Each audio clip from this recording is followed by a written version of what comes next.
जय श्री कृष्णा। राधे राधे। आपका दिन शुभ एवं मंगलमय हो। दोस्तों, आज हम आपको पितृपक्ष की महान कथा सुनाने जा रहे हैं। कहा जाता है कि इस कथा को सुनने से समस्त प्रकार के पितृदोष समाप्त होते हैं। इस कथा को ध्यान पूर्वक श्रवण करने मात्र से ही मनुष्य के कोटि कोटि पाप नष्ट होते हैं और उसे अपार धन संपत्ति और सुख समृद्धि की प्राप्ति होती है। पितरों की कृपा से उसके सभी दुख दोष समाप्त होते हैं और सुखी जीवन प्राप्त होता है। यह कथा भगवान श्री कृष्ण ने गरुड़ जी को सुनाई है। इस कथा को आरंभ करने से पहले प्रेम से बोलिए ओम पितृदेवाय नमः। आइए अब कथा सुनते हैं। एक समय की बात है। पक्षीराज गरुड़ अपने मन में जिज्ञासा लिए भगवान श्री कृष्ण के पास आते हैं और उन्हें प्रणाम करते हुए कहते हैं, हे प्रभु, पितृपक्ष में पितरों की पूजा करने से कौन सा फल मिलता है? पितृपक्ष के दौरान पितरों की शांति के लिए कौन से उपाय करने चाहिए? भगवान श्री कृष्ण कहते हैं, हे गरुड़, तुमने आज उत्तम प्रश्न किया है। तुम्हारे इस प्रश्न में समस्त मनुष्य जाति का कल्याण छिपा हुआ है। जो मनुष्य अपने पितरों को संतुष्ट करता है उसके समस्त दोष और दुख समाप्त होते हैं। पितरों की पूजा करने से मनुष्य को अपने पूर्वजों का आशीर्वाद प्राप्त होता है। इस विषय में एक अप्सरा और ऋषि की प्राचीन कथा कही जाती है। इस कथा को श्रवण करने से तुम्हें तुम्हारे सभी प्रश्नों के उत्तर मिल जाएंगे। इसलिए हे गरुड़, तुम इस कथा को ध्यान से सुनो। इस कथा को जो भी सुनता है उसके समस्त प्रकार के पितृदोष का नाश होता है। जो भी इस कथा को सुनता और सुनाता है उसके ऊपर पितरों की कृपा सदैव बनी रहती है। गरुड़ जी कहते हैं, हे प्रभु, आपके मुख से इस कथा को सुनने के लिए मैं उत्सुक हूँ। कृपया आप मुझे वह कथा सुनाइए। मैं इस कथा का प्रचार अवश्य करूँगा। फिर भगवान श्री कृष्ण गरुड़ जी को पितृपक्ष की कथा सुनाने लगते हैं। श्री कृष्ण भगवान कहते हैं, हे गरुड़, प्राचीन काल की बात है। रुचि नामक एक राजा थे जो संसार के माया मोह को छोड़कर निर्भय होकर ब्रह्मचर्य का पालन करने लगे। उन्होंने संसार की सभी खुशियों और भोगों का त्याग कर दिया था। उन्होंने घर में रहना भी छोड़ दिया था। वह एक बार ही भोजन करते थे और वन में भटकते रहते थे। उन्हें ऐसा वैराग्य धारण किया हुआ देखकर उनके समस्त पितृगण अत्यंत दुखी हो गए। अपने वंशज को इस प्रकार से वंश को नष्ट करता हुआ देखकर उन्हें भय लगने लगा। उन्होंने सोचा कि वह स्वयं चलकर अपने वंशज से मिलेंगे और उसे वैराग्य का त्याग करने के लिए कहेंगे। फिर एक दिन जब ऋषि रुचि ध्यान मग्न होकर तपस्या कर रहे थे, उसी समय उनके समस्त पितृगण उस स्थान पर प्रकट हुए। जब ऋषि रुचि ने अपनी आंखें खोली तो उन्होंने 4 दिव्य आत्माओं को अपने सामने खड़ा देखा। उन्हें देखकर वे आश्चर्यचकित हो गए और प्रणाम करते हुए कहने लगे, हे महान आत्माओं, आप कौन हैं और किस कारण से आप मुझे दर्शन देने के लिए पधारे हैं? वे सभी दिव्य आत्माएं कहने लगी, वत्स, हम तुम्हारे पूर्वज हैं और हम तुम्हारे इस वैराग्यपूर्ण आचरण से अत्यंत दुखी हैं, इसलिए तुमसे मिलने के लिए आए हैं।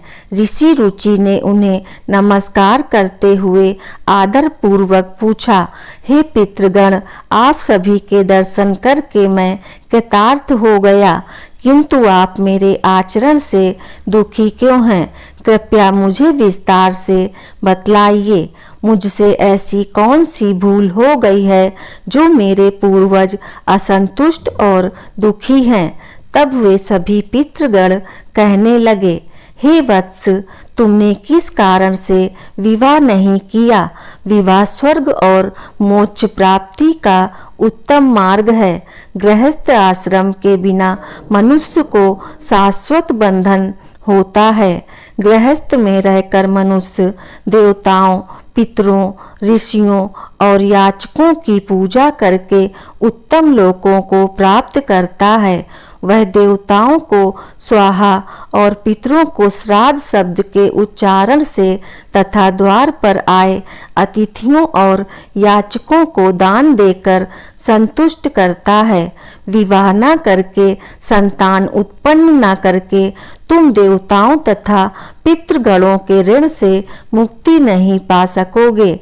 संसार में रहने वाले मनुष्य, ऋषि तथा अन्य प्राणियों के लिए भी तुम प्रतिदिन ऋणी ही हो रहे हो। संतान की उत्पत्ति के बिना तुम स्वर्ग को कैसे प्राप्त कर सकोगे? देव पूजा, पितृ तर्पण तथा संन्यास ग्रहण किए बिना तुम्हें स्वर्ग की प्राप्ति नहीं होगी। सभी पितर कहते हैं, हे पुत्र, यदि तुमने विवाह नहीं किया तो यह अन्याय केवल तुम्हें कष्ट ही देगा। ऐसा करने के बाद तुम्हें नरक की प्राप्ति होगी और अगले जन्म में भी कष्ट ही भोगोगे। फिर ऋषि रुचि ने अपने पितरों से कहा, हे पितरों, जीवन में विवाह करना अत्यंत दुखदायक है। इससे पाप का संग्रह होता है और अंतकाल में यह अधोगति प्रदान करता है। इसी विचार से मैंने स्त्री के साथ विवाह नहीं किया है। स्त्री संग और परिग्रह करने से मुक्ति नहीं मिलती। जो व्यक्ति अविवाहित रहकर प्रतिदिन विद्या ग्रहण करता है और ज्ञान के अमृत से अपनी आत्मा को निर्मल करता है, वह मेरे लिए श्रेष्ठ है। विद्वानों ने अनेक प्रकार के सांसारिक कर्मों का वर्णन किया है। इसीलिए मनुष्य को अपने इंद्रियों पर संयम रखकर तत्व ज्ञान के जल से आत्मा को शुद्ध करना चाहिए। फिर पितरों ने कहा, इंद्रियों को वश में रखकर ज्ञान के द्वारा आत्मा को निर्मल करना चाहिए। तुम्हारा यह कथन उचित ही है, किंतु यह कल्याण का मार्ग नहीं है जिस पर तुम चल रहे हो। यज्ञ, तप और दान के द्वारा अपने अमल को दूर करते हुए फल प्राप्ति की कामना से रहित जो शुभ और अशुभ कर्म हैं, वे बंधन के कारण नहीं होते। जो पूर्व का कर्म है वह भोग से नष्ट होता है। पूर्व जन्म का जो पुण्य कर्म है वह सुख दुख को भोगने से निरंतर नष्ट होता रहता है। फिर ऋषि रुचि ने कहा, हे पितामह, वेदों में कर्म मार्ग के प्रतिपादक द्वारा विद्या और माया की पुष्टि की गई है। इसलिए आप मुझे विवाह करने के लिए क्यों प्रेरित कर रहे हैं?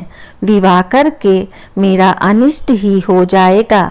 पितरों ने कहा, वत्स, कर्म द्वारा जो कुछ भी किया जाता है वह विद्या है, यह सत्य है। किंतु विद्या प्राप्त करना भी एक प्रकार का कर्म है। शास्त्रों में जो विधि विधान है, सज्जन पुरुष उनका उल्लंघन नहीं करते। उन्हें उसी से मोक्ष की प्राप्ति होती है।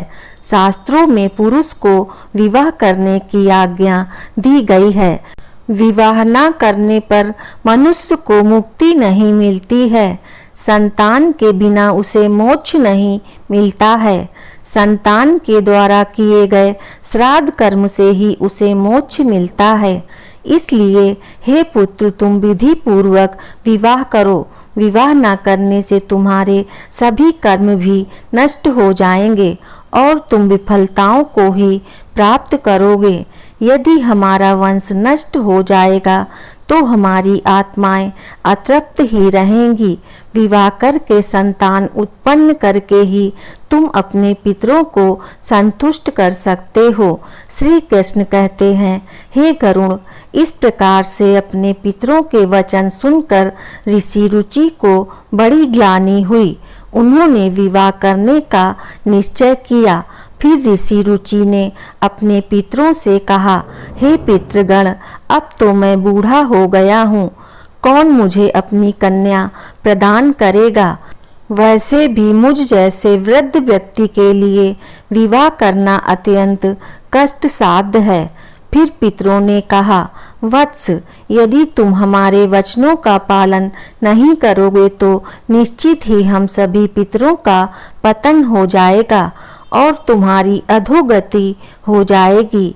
इतना कहकर सभी पितृगण अदृश्य हो गए।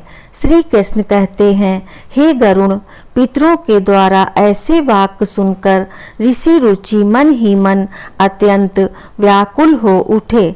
अपने पितरों की मुक्ति के लिए विवाह करने का विचार करते हुए वे कन्या की खोज में पृथ्वी लोक पर विचरण करने लगे, किंतु उन्हें कहीं भी कन्या की प्राप्ति नहीं हो सकी।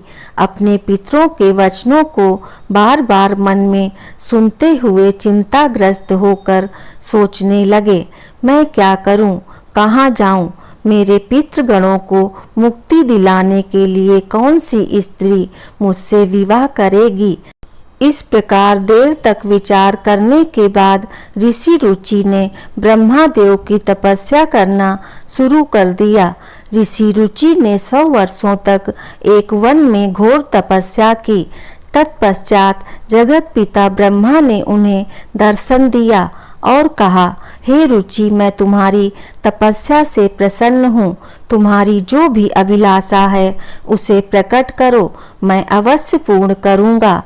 तब ऋषि रुचि ने ब्रह्मादेव को प्रणाम किया और कहा, हे परमपिता, मेरे पितरों ने मुझे संतान उत्पन्न करने के लिए कहा है, किंतु इस समय मुझे विवाह के लिए कोई कन्या दिखाई नहीं पड़ रही है। इसलिए कृपया आप मुझे कन्या प्रदान करें, जिससे विवाह करके मैं संतान प्राप्त कर सकूं। इस पर ब्रह्मादेव ने कहा, हे विप्र, तुम संसार के प्रजापति हो जाओगे। तुम्हारे द्वारा प्रजा की सृष्टि होगी। तुम्हारे पितरों ने उचित ही कहा है कि तुम्हें स्त्री से विवाह करना चाहिए। इस अभिलाषा को मन में रखते हुए तुम्हें पितरों की पूजा करनी चाहिए। वे प्रसन्न होकर तुम्हारी इस कामना को पूर्ण करेंगे और तुम्हें उत्तम स्त्री की प्राप्ति होगी। इस प्रकार कहकर ब्रह्मादेव अंतर्ध्यान हो गए। ब्रह्मा जी के वचन सुनकर ऋषि रुचि ने पुनः अपने पितरों को प्रसन्न करने का निश्चय किया। फिर ऋषि रुचि नदी के तट पर पहुँचे और एकांत में उन्होंने अपने पितरों का तर्पण करते हुए उन्हें संतुष्ट किया। तत्पश्चात एकाग्रचित होकर वे भक्ति पूर्वक अपने पितरों की स्तुति करने लगे। श्री कृष्ण कहते हैं, हे गरुण, ऋषि रुचि ने अपने पितरों के लिए जो स्तुति की उसे प्रत्येक मनुष्य को ध्यान से सुनना चाहिए। यह स्तुति सब दुख और दोषों को नष्ट करने वाली है। जो केवल एक बार इस स्तुति को सुनता है उसके अनेक पाप नष्ट होते हैं और पितरों का आशीर्वाद प्राप्त होता है। इसलिए तुम इस स्तुति को ध्यान से सुनो, तभी यह कथा सुनने का फल तुम्हें प्राप्त होगा। महात्मा रुचि इस प्रकार स्तुति करने लगे, जो आदि देवता के रूप में विद्यमान रहते हैं और जो श्राद्ध के अवसर पर देवताओं से स्वधा द्वारा तृप्ति किए जाते हैं। उन सभी पितृगणों को मैं नमस्कार करता हूँ।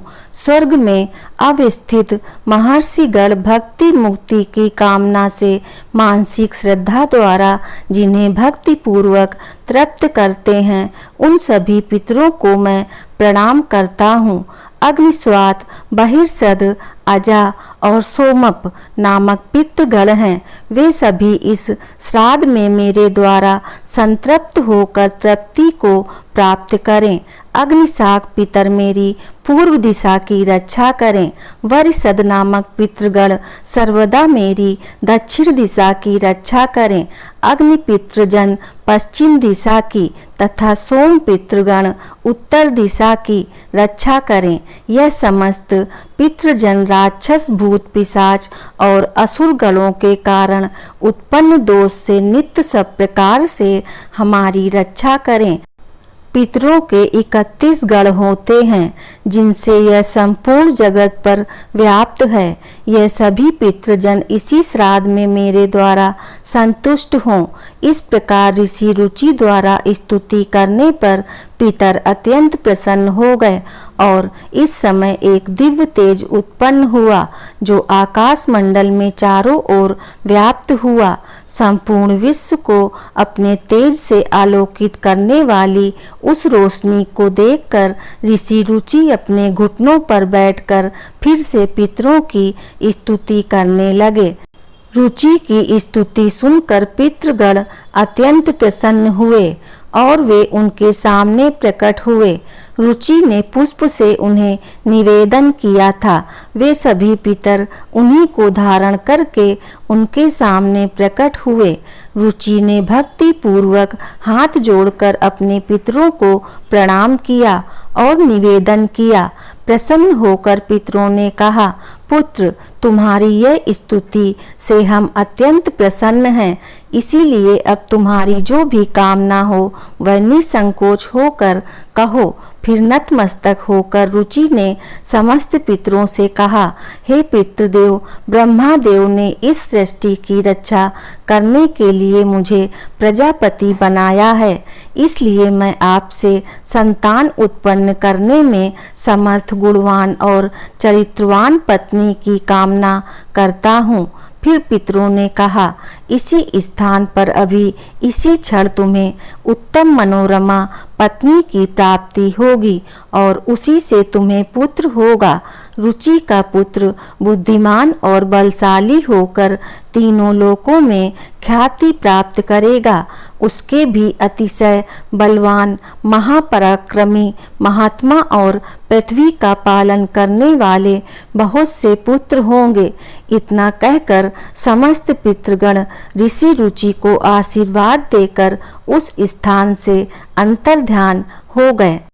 पितरों के अंतर्ध्यान होते ही उनकी कृपा से इस समय उस नदी के मध्य से ही रुचि के समीप प्रिय लगने वाली सुंदर श्रेष्ठ एक अप्सरा प्रकट हुई।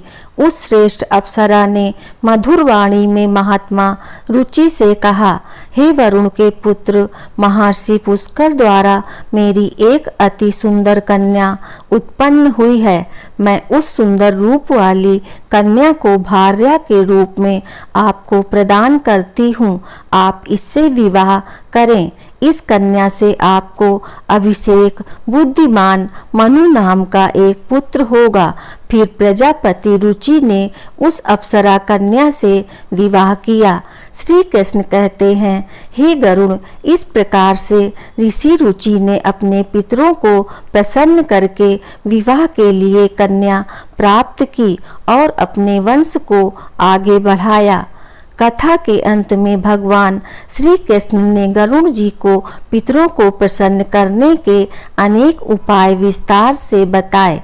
ये उपाय मनुष्य के जीवन में पितृ दोष को समाप्त करने और पितरों की कृपा प्राप्त करने के लिए अत्यंत आवश्यक माने जाते हैं। श्री कृष्ण ने गरुड़ जी से कहा कि पितरों को प्रसन्न करने के लिए कुछ विशेष अनुष्ठान, तर्पण और धार्मिक कार्यों का पालन करना आवश्यक होता है।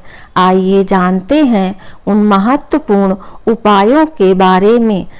पितरों को प्रसन्न करने का सबसे पहला और मुख्य उपाय तर्पण है। तर्पण का अर्थ है जल अर्पण करना। पितृपक्ष के दौरान पवित्र जल को हाथ में लेकर पितरों का आवाहन करते हुए उन्हें जल अर्पण करना चाहिए। तर्पण में काले तिल, जल, दूध और कुश का उपयोग किया जाता है। यह कार्य पवित्र मन और श्रद्धा से करना चाहिए, जिससे पितृगण तृप्त होकर प्रसन्न होते हैं। तर्पण करते समय ओम पित्राय नमः श्रद्धा मंत्र का उच्चारण करना चाहिए। इससे पितृ संतुष्ट होते हैं और आशीर्वाद प्रदान करते हैं। श्राद्ध कर्म, श्री कृष्ण कहते हैं, श्राद्ध कर्म पितरों की तृप्ति के लिए एक महत्वपूर्ण अनुष्ठान है। इसमें पितरों के निमित्त भोजन, फल और वस्त्र अर्पित किए जाते हैं। श्राद्ध कर्म करने वाले व्यक्ति को ब्राह्मणों को भोजन कराना चाहिए और उन्हें वस्त्र एवं दक्षिणा देकर आशीर्वाद लेना चाहिए। श्राद्ध के दिन विशेष रूप से सात्विक भोजन बनाना चाहिए, जिसमें खीर, पूरी, सब्जी और अन्य पौष्टिक एवं ताजा खाद्य पदार्थ शामिल हों। इस भोजन को पवित्रता के साथ पितरों के निमित्त अर्पित किया जाता है। गाय, ब्राह्मण और जीवों को भोजन। तीसरा उपाय श्री कृष्ण ने बताया कि पितरों को प्रसन्न करने के लिए गाय, कुत्ते, कौवे और ब्राह्मणों को भोजन कराना अत्यंत शुभ माना जाता है। इन्हें भोजन अर्पित करने से पितृ तृप्त होते हैं और प्रसन्न होकर आशीर्वाद देते हैं। विशेष रूप से श्राद्ध के दिन गाय को हरी घास और रोटी खिलाना तथा कौवे को चावल और खीर खिलाना शुभ माना जाता है। इन कार्यों को करने से पितरों की कृपा प्राप्त होती है और पितृ दोष से मुक्ति मिलती है। पीपल और तुलसी की पूजा।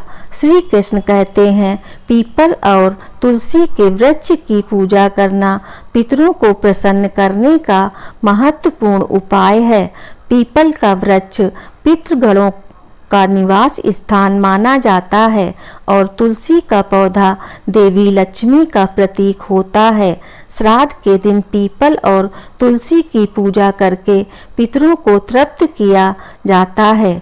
पीपल के वृक्ष के नीचे दीप जलाने से पितृगण प्रसन्न होते हैं और परिवार को सुख समृद्धि का आशीर्वाद देते हैं। पिंडदान। भगवान श्री कृष्ण ने गरुड़ जी को बताया कि जो व्यक्ति पितृदोष से पीड़ित होता है उसे गया जी या अन्य पवित्र तीर्थ स्थलों पर जाकर पिंड दान करना चाहिए। गया जी में पिंड दान करने से पितृ संतुष्ट होकर मोक्ष प्राप्त करते हैं और वंशजों को आशीर्वाद देते हैं। पिंड दान के समय काले तिल, कुश और चावल का उपयोग करके पितरों को अर्पित करना चाहिए। यह प्रक्रिया पितरों को तृप्त करती है और उनकी आत्मा को शांति प्रदान करती है। व्रत और सात्विक जीवन। श्री कृष्ण कहते हैं, पितरों को प्रसन्न करने के लिए व्यक्ति को श्राद्ध पक्ष के दौरान व्रत रखना चाहिए। इस समय सात्विक आहार ग्रहण करना चाहिए और ब्रह्मचर्य का पालन करना चाहिए। भगवान श्री कृष्ण ने गरुड़ जी से कहा कि श्राद्ध पक्ष में मांस, मदिरा और तामसिक आहार का सेवन नहीं करना चाहिए। व्रत के दौरान भगवान विष्णु, शिव और देवी लक्ष्मी की आराधना करनी चाहिए। इससे पितरों की आत्मा को शांति मिलती है और वे प्रसन्न होकर आशीर्वाद प्रदान करते हैं। दान। श्री कृष्ण कहते हैं, पितरों को संतुष्ट करने के लिए गरीबों, ब्राह्मणों और साधुओं को अन्न दान और वस्त्र दान करना चाहिए। यह कार्य विशेष रूप से श्राद्ध पक्ष के दौरान करने से पितरों की आत्मा को तृप्ति प्राप्त होती है। अन्न दान और वस्त्र देने से मनुष्य को पुण्य की प्राप्ति होती है और पितृ दोष से मुक्ति मिलती है। इस कार्य से पितृगण प्रसन्न होकर घर परिवार की सुख समृद्धि का आशीर्वाद देते हैं। गंगा स्नान और जल अर्पण। भगवान श्री कृष्ण ने बताया कि पवित्र नदियों, विशेषकर गंगा में स्नान करके पितरों के निमित्त जल अर्पण करना अत्यंत शुभ माना गया है। गंगा जल पितरों की तृप्ति के लिए सर्वोत्तम होता है, जिससे पितृ दोष समाप्त होते हैं। गंगा में स्नान करने से व्यक्ति के पाप धुल जाते हैं और पितरों की आत्मा को शांति मिलती है। इस कार्य से पितृगण प्रसन्न होकर आशीर्वाद प्रदान करते हैं। सत्संग और ग्रंथ पाठ।